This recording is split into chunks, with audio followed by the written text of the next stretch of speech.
To our GMA cover story and more on the spike in anti-Asian violence that's leading to a national conversation about Asian American representation in the media and popular culture and whether those portrayals have contributed to negative stereotypes. Eva Pilgrim is back with more on this story.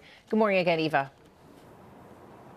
Good morning, Cecilia. The number of Asian hate crimes has really exploded over the last year, and it's made many people pause to ask, where did all this come from? The stigmas and the stereotypes associated with Asian Americans didn't just pop up over the last year. They are very much a part of American culture.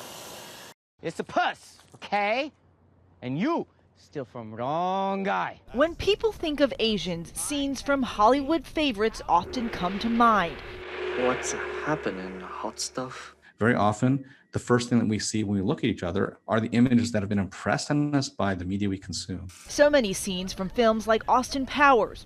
I also think Austin Powers is very sexy. And Mean Girls. Coach Carr? Train pack? Perpetuate negative stereotypes of Asian Americans. Okie dokie, Dr. Jones, hold on to your potatoes. And it's this scene from Full Metal Jacket that has permeated American culture like few others.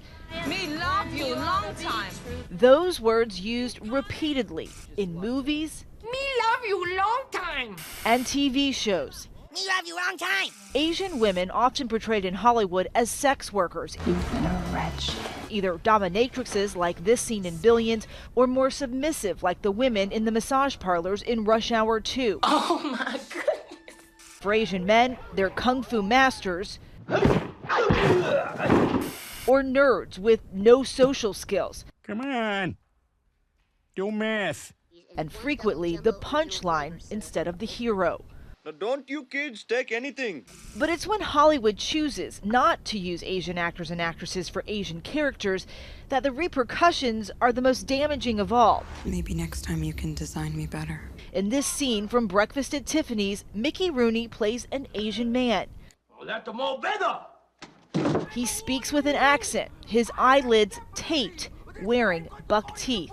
But even more recent examples, like Matt Damon in The Great Wall, show white actors playing Asian heroes. That, I think, is at the crux of this. For Asians, we're seeking more than just representation. We're seeking agency. We want to be able to tell our stories and show our characters in all of our splendor and complexity, because that's what it takes for people to actually see us as people. In recent years, we've seen a breakthrough of new Asian movies, a shift, a new era.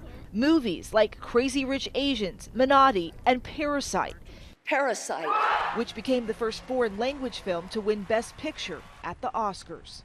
We're seeing more and more Asian Americans in those roles, and we're seeing more and more Asian Americans who are active viewers. I think Asian Americans are kind of taking charge of our own destiny. That's what really makes me feel optimistic. The Motion Picture Association telling us that it condemns all forms of racism and says it's committed to diversifying the pipeline as well as roles both in front of and behind the camera.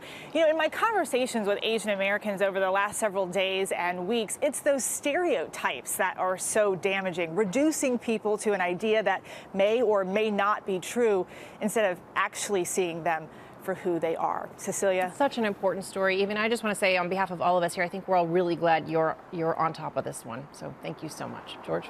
Thank you. Thanks, Eva.